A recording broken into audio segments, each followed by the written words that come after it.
Justru doa itu kan artinya adalah ajakan. Doa itu artinya undangan.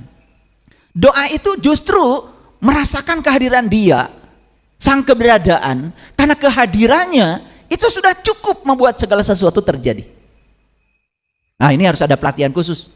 Khusus pelatihan untuk cara berdoa yang benar. Jadi di dalam Al-Quran Bapak Ibu ada satu perintah berdoa. Ini pernah dengar gak ayat ini? Ud'u rabbakum tadarruan wa khufyatan. Pernah dengar gak ayat itu? Pernah? Oke. Yang pernah dengar, itu santri berarti itu. Ya. Ud'u rabbakum, berdoalah kepada Tuhanmu tadarruan, dengan penuh rasa hormat, wa khufyatan, dan tersembunyi. Ternyata doa itu penuh rasa hormat dan tersembunyi. Itu kuncinya. Tapi enggak saya buka hari ini. Biar penasaran, belajar dulu ya. Belajar dulu. Enak aja langsung dibukakan. Tapi saya sudah mempraktekkan ayat itu. Oh, ternyata saya juga dulu suka berdoa ngatur-ngatur Tuhan gitu. Makanya Tuhan bilang sama saya, bingung kata Tuhan. Yang Tuhan elu apa gue kata Tuhan. Betul nggak?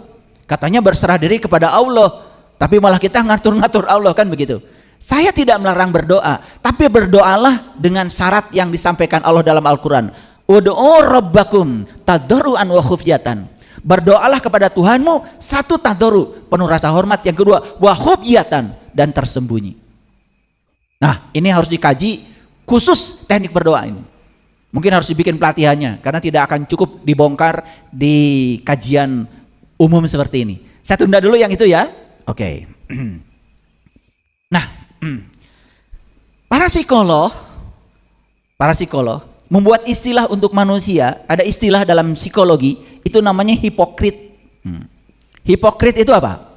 Berpura-pura memiliki prinsip moral, padahal tindakannya bertolak belakang. Banyak yang kayak gitu. Jadi kelihatan seperti bermoral gitu, ya. Dibungkus dengan lembaga, seolah lembaga moral gitu.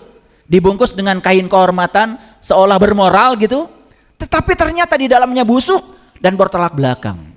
Jujur ya Bapak Ibu, kira-kira hipokrit ini banyak gak di kehidupan kita? Banyak apa banyak sekali? Oh, banyak sekali ya, oke. Ya, yang kuasa, yang punya kuasa korupsi, ya, yang miskin juga menjarah, mencuri, dan masing-masing merasa paling benar, kan begitu. Ini hipokrit itu. Jadi hipokrit itu sudah melakukan tindakan yang tidak bermoral, tapi masih menganggap dirinya itu seolah-olah terhormat, gitu kan?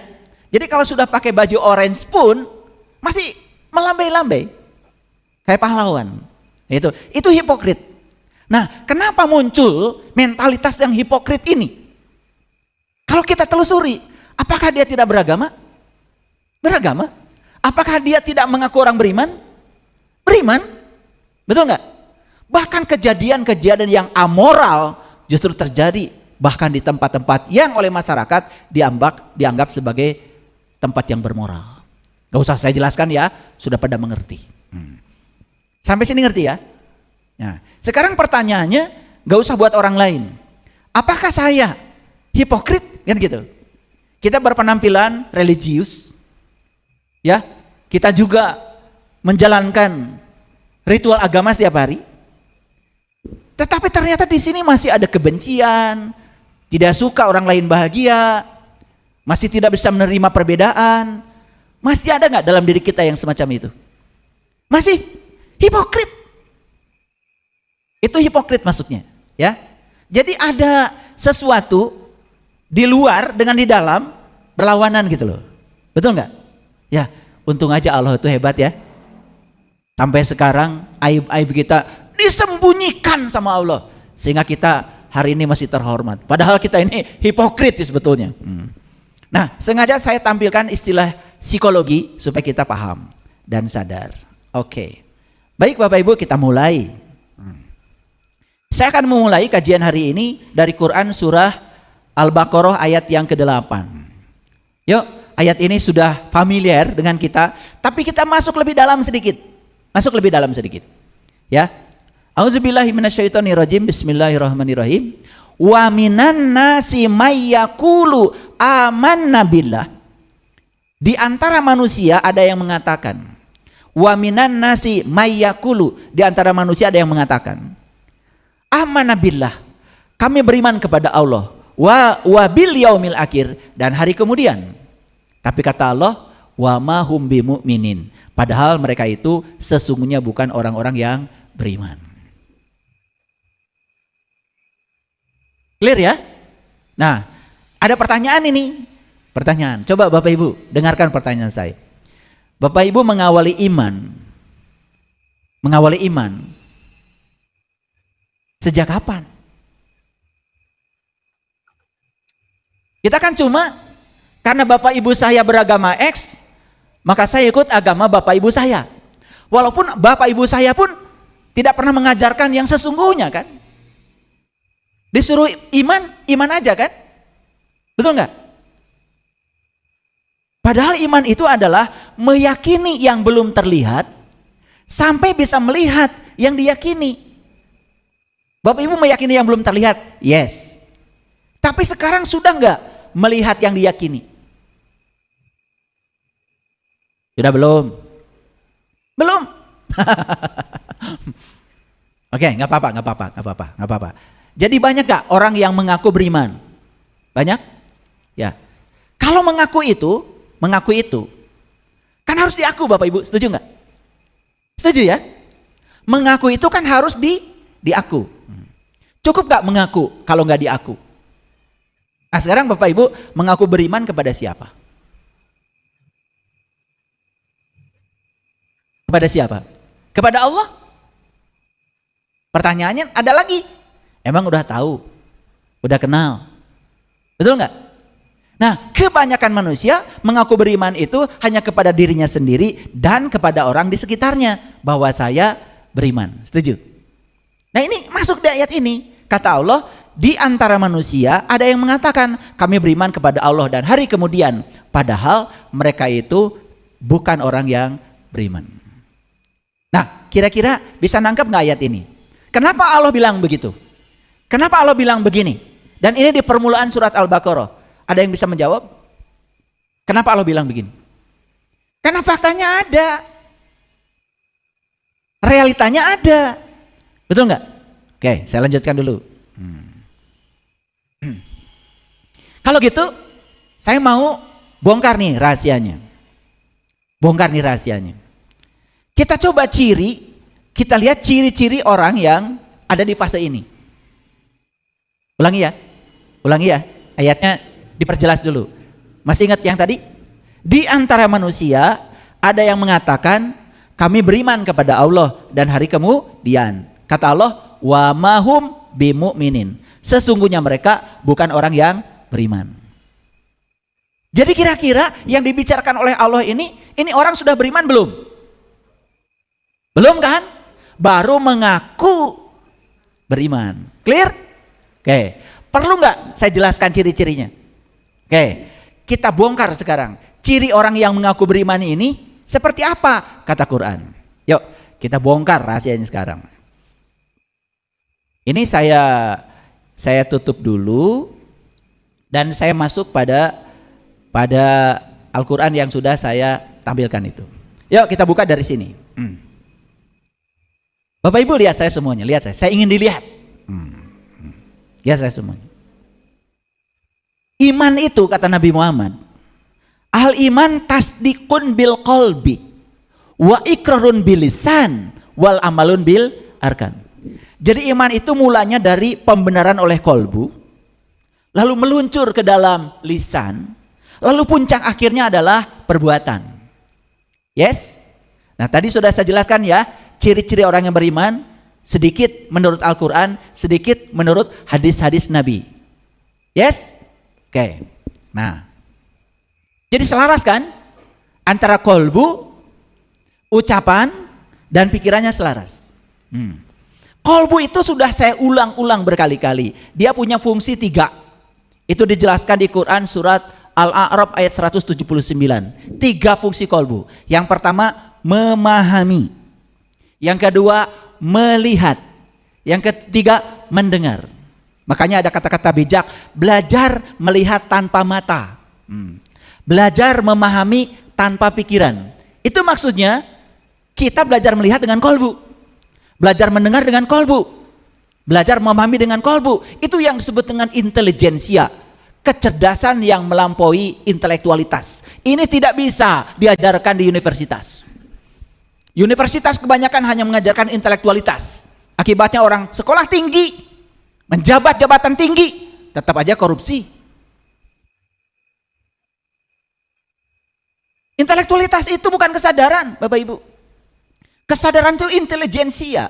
Ada orang yang biasa-biasa saja, tapi jujur, bicara jujur, berpikir jujur, bertindak jujur. Itu lebih bermartabat menurut saya dari sekolah tinggi-tinggi hanya mengelabui masyarakat. Oke, ciri yang pertama kita baca ya. Ayo, kita ciri yang pertama. Sesungguhnya orang-orang kafir, ini harus dibikin halus nih terjemahannya.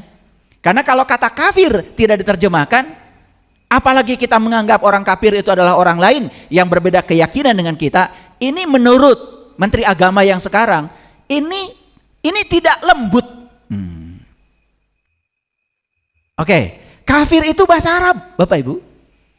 Kafir itu bahasa Arab, artinya apa? Tertutup. Sudah saya ulang-ulang. Bahasa Inggrisnya cover.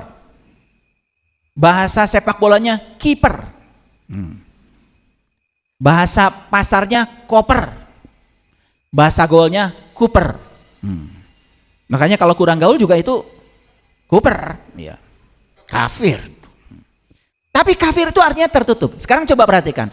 Sesungguhnya orang-orang yang tertutup, yes, sama saja bagi dia. Dikasih ceramah, tidak dikasih ceramah, tidak juga akan beriman. Iman apa artinya? Terbuka. Tertutup apanya? Tertutup kalbunya sehingga tidak bisa memahami, tidak bisa melihat, tidak bisa mendengar.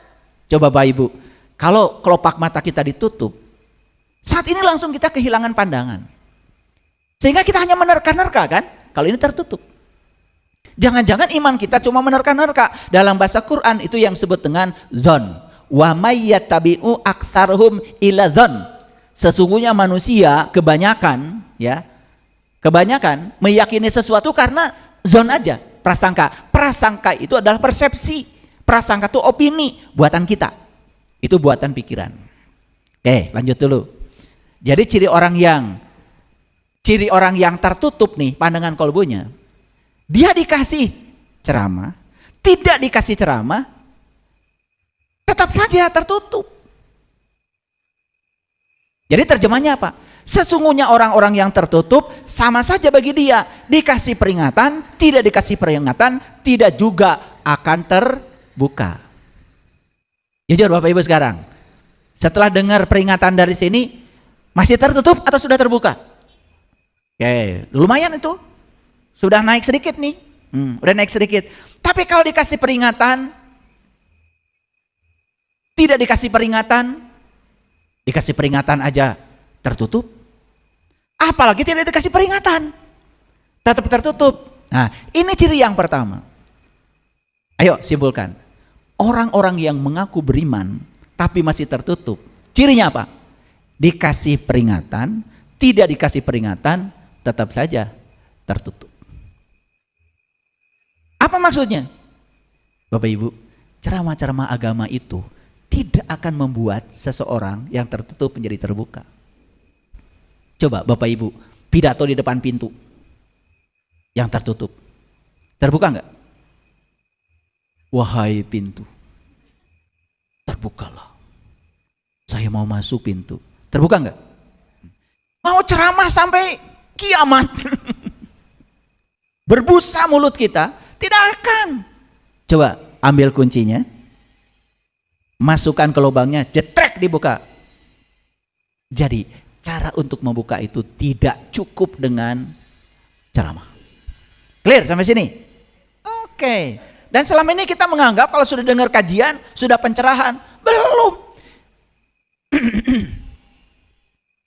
Kajian yang saya berikan ini baru membuka pikiran, bukan membuka kolbu. Karena pikiran dengan kolbu dua hal yang berbeda. Sekarang jujur saya tanya, terbuka nggak Bapak Ibu pikirannya? Terbuka. Terbuka nggak kolbunya? Belum. Karena kalau yang sudah terbuka kolbunya, kata Quran jelas, dia itu bisa ingat kepada Allah. Kan habis ceramah juga belum bisa ingat. Betul nggak? Oke, clear sampai sini. Ciri yang pertama. Ciri siapa ini? Ciri orang yang mengaku beriman. Yes? Oke, lanjut. Ciri yang kedua, ya, khatamallahu ala qulubihim. Nah, perhatikan saya semuanya. Kolbunya masih terkunci. Karena kolbunya masih terkunci, berikutnya apa? Pendengaran kolbunya juga terkunci. Kemudian penglihatan kolbunya terkunci. Walahum azabun adim. Maka dia setiap saat mendapatkan azab. Dari mana azab itu? Bukan dari Allah. Dari ketertutupan kita sendiri. Azab itu kan dari kebodohan. Karena tertutup maka jadi azab. Apa azab? Azabun adim itu adalah siksaan ruhani. Bapak Ibu, siksaan ruhani itu yang paling luar biasa menyiksa manusia. Tidak tenang, gelisah. Dulu pengen rumah bagus sudah punya tapi merasa kosong. Pengen beli mobil baru sudah punya kosong. Pengen dapat jabatan tinggi sudah punya kosong. Ada nggak yang kayak gitu? Wah, banyak Bapak Ibu. Cuman saya nggak mau menyampaikan hasil riset saya. Berikutnya, yang ke-9. Yang selanjutnya. Jadi udah berapa ciri orang yang mengaku beriman? Udah berapa tadi?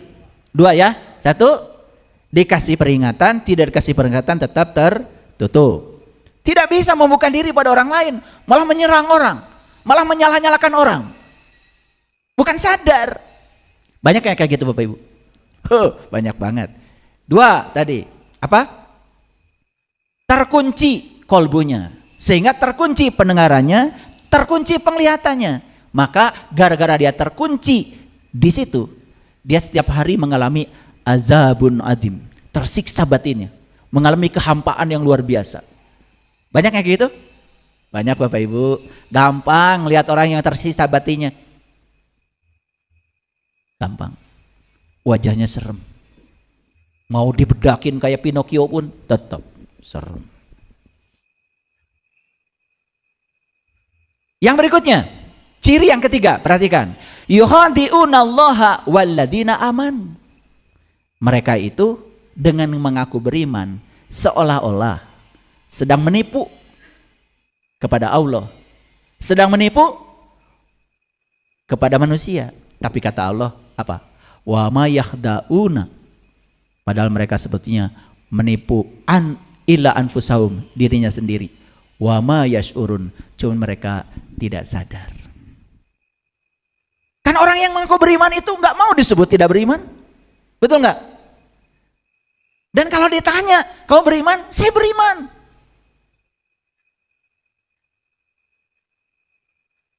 Ngaku, cuman dia pikir dengan ngaku itu dia berhasil menipu Allah. Dia pikir dengan begitu dia berhasil menipu orang yang beriman.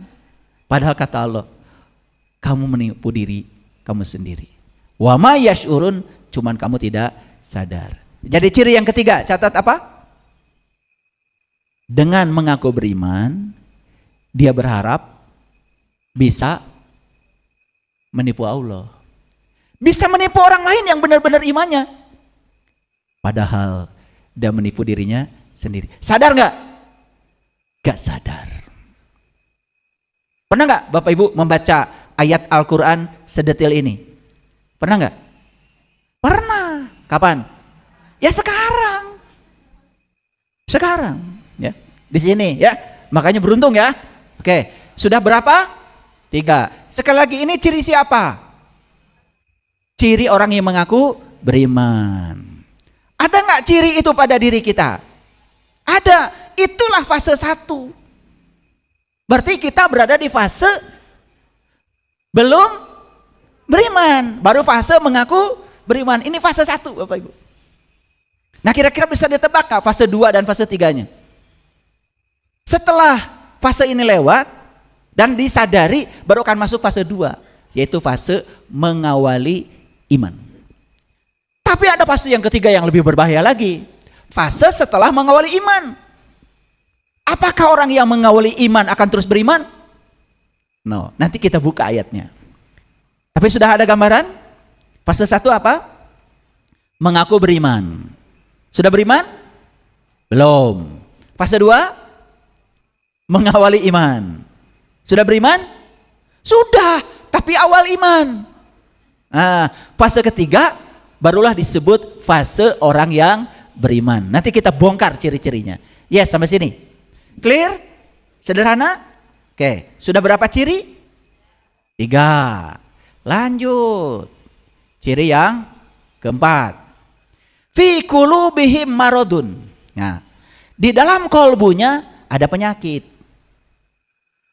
Fazadahumullahu marado, dan ditambah penyakitnya. Bisa ditebak penyakit apa? Penyakit apa? Ini, awas ya, saya tidak cerita hati. Saya cerita kolbu, Bapak Ibu. Kolbu dengan hati itu beda. Ini cerita kolbu. Iman itu tidak urusan dengan hati, dengan kolbu. Makanya kata Allah dalam diskusi, langit dan bumi tidak akan cukup menampung zatku, tapi kolbunya orang yang beriman, itulah rumahku. Ini yang sedang dibahas adalah kolbu, rumahnya Allah. Awas. Makanya harus luas ya referensinya. Di dalam kolbunya ada penyakit. Penyakit apa? Penyakit merasa sudah beriman. Padahal baru ngaku. Clear? Penyakit bukan itu. Penyakit. Itu yang disebut dengan penyakit kulit. Makanya akhirnya apa? Ya, kayak Rojali. Kayak Rohana, betul nggak? Iya. Jumlah yang datang ke mall banyak, tapi omset tidak bertambah. Makanya sudah disampaikan oleh Sayyidina Ali. Kekurangan orang alim adalah sombong. Karena merasa sudah ibadah, sudah sholat, walaupun yang diingat entah apa. Sudah haji, sudah umroh, semua ritual sudah dilakukan, sudah berdoa. Udah masuk yang 95% tadi menurut penelitian. Tetapi akhlak tidak berubah. Padahal Nabi Muhammad diutus ke dunia untuk apa? Makarimal akhlak, memuliakan akhlak. Ibadah yang dilakukan itu instrumen, alat. Puncaknya adalah akhlak. Makanya puncaknya agama itu akhlak, Bapak Ibu. Mohon maaf ya. Kalau Bapak Ibu agamanya paling benar, paling baik, tunjukkan akhlaknya paling mulia. Akhlaknya rahmatan lil alamin. Orang lain merasa nyaman ketemu kita, bukan merasa takut. Sampai sini dalam kolbunya ada apa? Penyakit. Penyakit apa? Penyakit merasa apa? Merasa beriman. Penyakit bukan itu. Penyakit.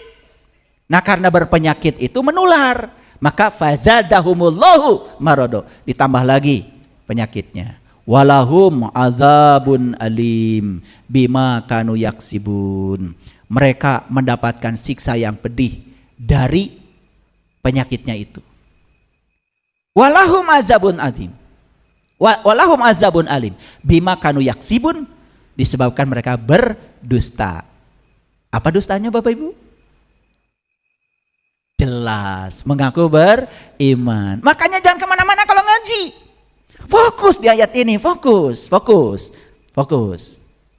Apa dustanya Bapak Ibu? Ngaku beriman. Jadi kalau ngaku beriman padahal bukan orang beriman, dusta? Dusta, kata siapa? Awas, ini sedang membahas Al-Quran. Fokus. Tahu dustanya? Nah, mau sampai kapan berdusta? Lalu untuk menghilangkan dusta itu, ya jadi rojali. Pencitraan aja di luar. Betul nggak? Dibungkus ketidaktahuan kita dengan berbagai macam kulit. Bapak Ibu, itu tidak akan menyembuhkan. Gak akan menyembuhkan. Ciri yang berikutnya. Udah berapa? Dicatat. Wa iza qila lahum la tufsidu fil ardh. Apabila dikatakan kepada mereka, jangan kamu membuat kerusakan di muka bumi. Apa jawaban mereka? Apa jawaban mereka? Qalu innama nahnu muslihun. Sesungguhnya kami orang-orang yang mengadakan perbaikan. Lihat saya semuanya. Bumi itu ada dua, Bapak Ibu. Bumi yang besar dan bumi yang kecil. Nih, bumi kecil. Rusaknya bumi besar itu karena bumi kecilnya rusak. Lihat saya semuanya. Semua orang yang berani membabat hutan merusak bumi besar. Kenapa dia merusak bumi besar? Rusak bumi kecilnya. Rusak di sini. Egois, tidak mikirkan keselamatan orang lain. Dia tidak berpikir kalau satu pohon itu menghasilkan ribuan oksigen setiap hari. Dia lupa bahwa dia butuh oksigen buat bernafas. Dia bernapas membutuhkan oksigen. Hasil bernapas, dia mengeluarkan racun namanya karbon dioksida. Kalau orang yang sadar, gak mungkin dia memotong pohon. Gak ada knowledge di sini. Yang dipikirkan uang, uang, uang. Dan dibagi-bagi. Hutan kita sekarang habis. Coba, yang babat hutan itu tanya, apakah Anda orang beriman? Pasti nggak ngaku orang beriman? Pasti ngaku. Lihat KTP-nya. Jelas Bapak Ibu? Jujur Bapak Ibu, suka merusak bumi yang kecil ini? Atau belum jelas pertanyaan saya? Makan teratur nggak? Pagi makan nasi goreng jam 7, jam 8 gehu, jam 9 bala-bala, jam 10 mie ayam, jam 11 kupat tahu, jam 12 nasi bungkus. Ya Allah,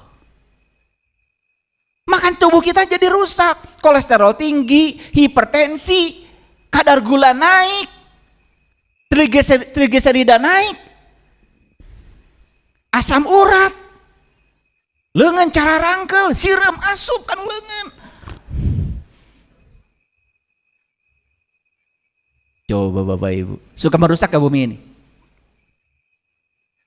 Saya makan tadi pagi habis olahraga, ya.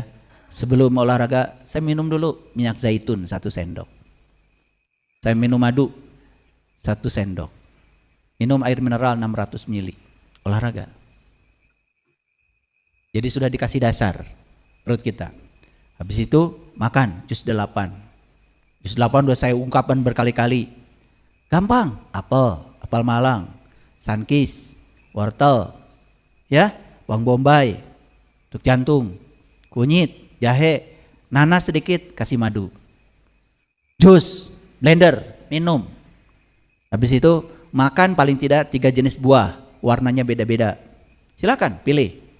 Ya, yang penting 3 jenis buah warnanya beda. Karena warna itu penting buat tubuh. Nanti kalau saya ditanya, apa pentingnya warna? Oh, nanti 10 SKS kuliahnya khusus tentang nutrisi. Habis itu saya makan labu yang baby itu, direbus saja. Buncis, tukar-tukar, mau pakai brokoli boleh. Wortel, rebus semuanya. Udah, makan telur 2, direbus. Udah, sejam sekali saya minum. Jam 1 nanti saya makan sedikit agak besar. Habis itu saya saum sampai besok lagi. Ketemu lagi besok pagi. Sudah gitu aja. Biarkan istirahat, itu namanya intermittent fasting. Karena sudah terbukti ternyata Mengistirahatkan lambung itu membuat tubuh jadi sehat, terjadi regenerasi sel. Itu yang disebut dengan autopagi, autopagisom. Sayang nggak Bapak Ibu pada tubuh? Sayang? Dihormati nggak tubuh kita? Disayangi ya tubuh kita? Ya Allah, beli sepatu aja cap kelinci. Makanya ada penelitian di Harvard University. Kalau orang katanya wajahnya muram, jangan-jangan sepatunya kurang bagus. Itu hasil risetnya begitu, ya. Karena kalau sepatunya sakit wajah muram. Kasih kaki kita sepatu yang bagus. Kenapa? Layakan, hormati. Makanya kalau saya mau beli baju, saya bilang, saya membeli baju bukan untuk gaya-gayaan, tapi saya karena menghormati kendaraan yang diciptakan oleh Allah, yang mengantarkan jiwa saya kepada Allah. Ini kendaraan hebat loh, kasih yang bagus. Nah, ciri orang yang masih tertutup, baru ngaku beriman, ciri yang ke berapa ini? Kelima, dia itu selalu membuat kerusakan di muka bumi. Jujur Bapak Ibu, banyak orang yang mengaku beriman, dandan macam-macam, tapi menebarkan kebencian. Menebarkan hoax, menebarkan perpecahan, tidak menjaga persatuan. Banyak, subhanallah Bapak Ibu, stop mengikuti kajian-kajian yang menebarkan kebencian seperti itu.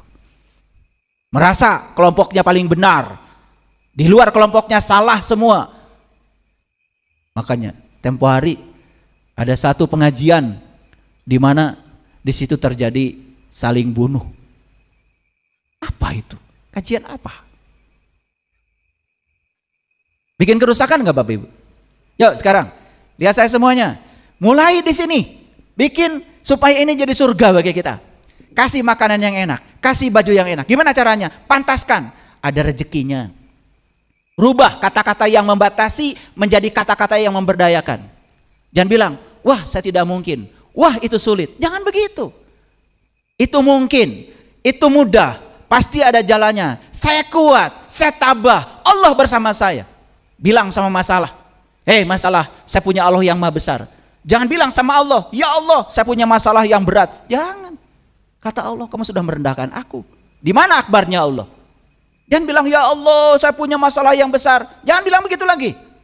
Masalah, gak ada apa-apanya dibandingkan Allahku, Tuhanku yang maha besar. Aku punya Allah yang maha besar. Nanti gak ada tuh masalah. Makanya kontrol kata-kata. Kontrol kata-kata. Sekarang belajar mengungkapkan kata-kata yang memberdayakan, yang menguatkan. Buang kata-kata yang merusak diri kita. Kata-kata yang melemahkan. Coba Bapak Ibu diajak piknik langsung, wah uang dari mana? Tuh. Melemahkan, betul nggak? Ya, wah nggak mungkin saya bisa rumah segede itu, melemahkan.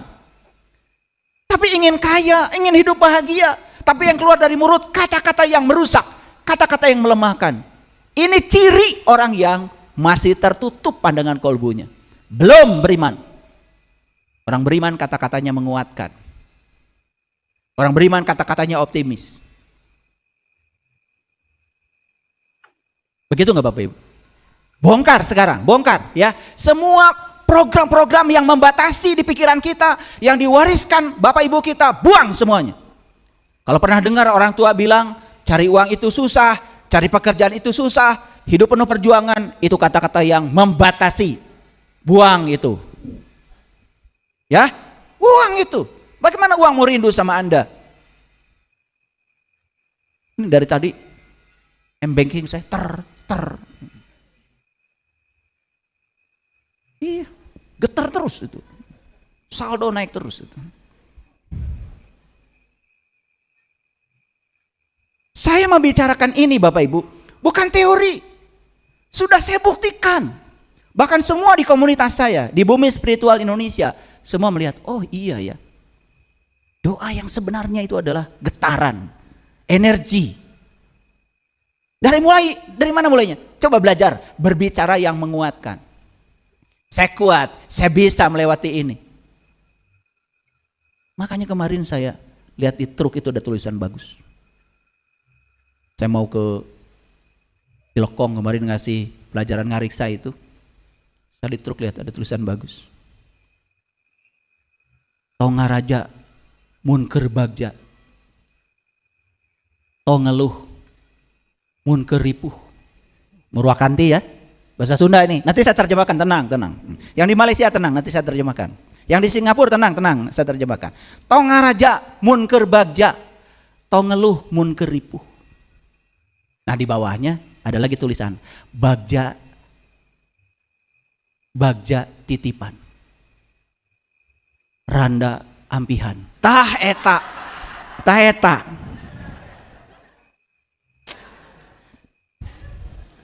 Hade luhur nama. Aduh. Maka saya ketawa-ketawa sama istri saya, luar biasa itu tulisan. Luhur nama halus Murwakarti. Ya? Tonga raja mun keur bagja, tong ngeluh mun keur ripuh. Bagja titipan, randa ampihan. Diterjemahkan. Orang Malaysia, orang Singapura banyak yang suka ngasih masukan sama saya. Gak ngerti katanya. Tonga raja mun keur bagja. Jangan sombong kalau lagi di atas. Tong ngeluh mun keur ripuh. Jangan mengeluh sesusah apapun. Percayalah pada kebijaksanaan Allah.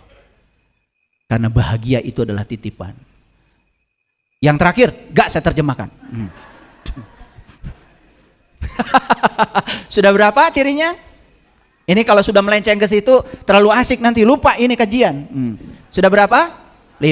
Jadi orang-orang yang mengaku beriman itu gampang dibaca. Ciri yang kelimanya apa? Selalu bikin kerusakan di muka bumi. Tapi kalau dia bilang innama nahnu muslihun. Sesungguhnya aku adalah orang-orang yang bikin perbaikan. Lihat saya bikin kajian. Tapi kajiannya itu hanya menebarkan fanatisme buta, tidak membuka pikiran, hanya membuat orang jadi berpikiran sempit, benci pada orang lain. Bahaya nggak Bapak yang gitu? Masih banyak yang kayak gitu. Yang sadar atuh. Masa Allah mengajarkan yang begitu? Allah yang maha welas, Allah yang maha pengasih, maha penyayang, masa mengajarkan begitu? Nggak mungkin. Sudah masuk ciri yang keberapa? Kelima. Ciri yang berikutnya. Jadi banyak, ini baru ciri orang yang belum beriman, tapi sudah ngaku beriman. Awas. Nanti tanya pada diri kita masing-masing. Nah, ciri eta mah aya sadayan di abdi. Nah, itu pentingnya ngaji itu Bapak Ibu. Ini ngaji kesadaran ya. Ngaji kesadaran ya. Bukan mau menyerang orang, bukan mau menghakimi orang, bukan mau mengomentari orang, tetapi kita sekarang sedang belajar untuk meniti ke dalam diri. Yuk, jujur pada diri sendiri. Apa kata Allah? Ala innahum humul mufsiduna walakin la yash'urun. Sesungguhnya kamu yang membuat kerusakan, tetapi kamu tidak sadar, kata Allah. Jadi ketika disebut, jangan bikin kerusakan ya kamu. Apa jawabannya? Enggak kok. Saya adalah orang-orang yang mengadakan perbaikan. Tapi Allah bilang, ala innahum humul mufsidun walakin la yash'urun. Sesungguhnya kamu yang bikin kerusakan, cuman kamu gak sadar. Kenapa gak sadar? Sudah tertutup. Tetapi kemana-mana ngaku. Bapak Ibu, boleh gak Bapak Ibu ngaku dokter? Boleh? Boleh. Ya, begitu ditanya, dok, mohon maaf, saya kepala pusing, suka vertigo, nagorkeun we.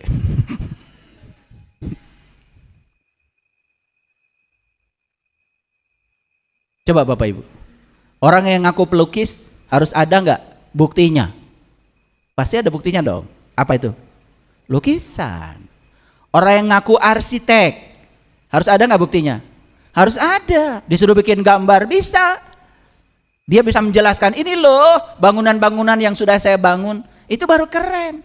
Ngaku arsitek, imah maneh nage ngontrak. Kontraktor maksudnya. Ngaku pelukis, gak ada lukisannya. Coba. Kan ngaku beriman tuh Bapak Ibu harus ada wujudnya. Betul nggak? Iya. Kata Nabi, orang beriman tetangganya aja merasa damai. Ya, iya. Kalau dia masak banyak, karena ingat sama tetangga, gitu nggak Bapak Ibu? Bapak Ibu mah saya tahu masaknya suka banyak, hayang sebeh. Kayak lamun nesa, bikin kata tetangga. Hari ngaku iman.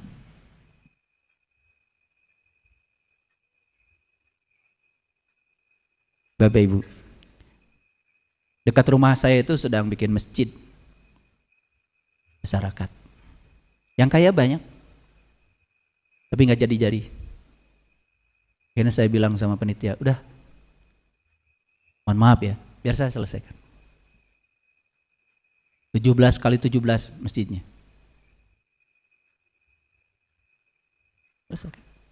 Kenapa?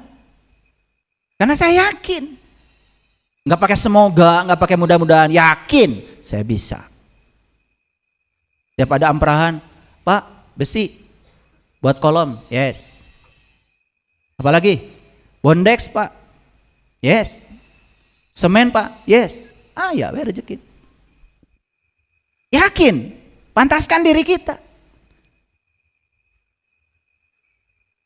Saya malu kalau rumah saya lebih bagus daripada rumahnya Allah. Itu rumah saya itu yang dulu. Saya dari sini tinggal tahun 87 tuh di sana seberang. Sekarang disewa sama Alfamart. Dulu di sini Bapak Ibu nggak ada masjid. Ini dulu kebun rambutan ini. Dari depan sampai belakang ini tanah kosong ini. Saya ngajak orang sini, yuk bikin masjid. Ada yang mau? Bahkan ada pejabat di sini. Kalau Bapak bisa bikin masjid katanya di Cibabat, potong telinga saya. Ya udah, saya bikin masjid. Jadi kayak gini. Sebelum meninggal. Tadinya mau dipotong. Karena apa? Yang keluar dari mulutnya tidak mungkin. Masa iya gitu kan? Dari mana uang sebesar itu? Nggak percaya sama rekeningnya Allah. Saya kalau bicara Bapak Ibu mohon maaf, saya buktikan dulu. Saya buktikan dulu. Ya. Saya sampai nyupir truk Bapak Ibu, nyupir truk. Truk, pakai truk. Nih, belanja ini nih, granit ini. Dari depo bangunan itu di Tangerang belinya. Nyupir truk saya. Saya kan kalau kuat ada aja jalannya. Sampai di sana saya cerita, saya lagi bikin masjid. Ya, saya datang ke sini dari Bandung. Saya cari granit yang bagus buat masjid saya. Apa yang terjadi? Kasih diskon yang besar. Kalau kita mau berbuat, ada aja jalannya. Tapi kalau dari awal sudah nggak mungkin, uang dari mana? Ya Allah. Sekarang siap membuang kata-kata itu? Siap? Bapak Ibu, jangan-jangan Bapak Ibu ini mohon maaf ya, hidupnya susah terus. Karena apa? Karena kata-kata kita masih membatasi. Kata-kata kita merusak diri kita, tidak memberdayakan. Udah berapa cirinya? 5. Kan yang ini hanya menegaskan saja Allah bilang. Kalau tadi kan dia bilang, jangan bikin kerusakan di muka bumi. Kan gitu. Terus si orang yang aku beriman ini bilang apa? Tidak, saya justru bikin perbaikan gitu. Kata Allah di ayat ini, ala innahum humul mufsiduna walakin la yash'urun. Sesungguhnya kamu yang bikin kerusakan, cuman kamu tidak sadar.